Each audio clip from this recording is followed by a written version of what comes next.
السيبم ده وظيفته ايه؟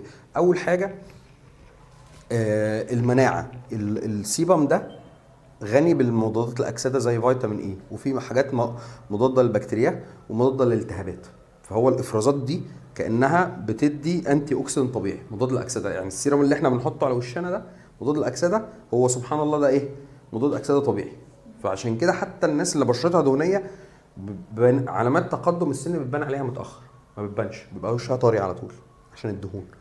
تمام. فبالتالي ده بيعمل ايه؟ حمايه للجلد بشكل طبيعي. طبعا ده هم بيعانوا طبعا من ايه؟ حبوب الشباب، لكن على الجانب الاخر مع علامات تقدم السن ما بتبانش عليهم بشكل سريع.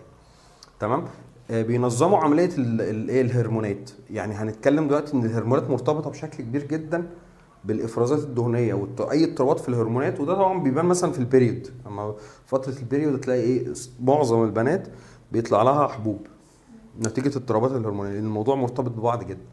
كمان في زي سان سكرين او ايه؟ حامي من الشمس طبيعي، يعني كانه حامي طبيعي من الشمس، فهو بيوفر الحمايه من الشمس، بيوفر مواد الالتهاب ويوفر الانتي اوكسيدنت، مميزات كتير جدا. لا بس بيعانوا يعني طول حياتهم، كل الناس اللي اعرفها بشرتهم هنا بيعانوا، بس هي الميزه لما بيكبروا فعلا بشرتهم ما ما بتعجزش. بتعذب. هو لو عمل روتين ابن حلال ابن حلال كده مصفي كده لطيف، هيبقى كويس ومش مش هيتضايق ومش هيتقدر.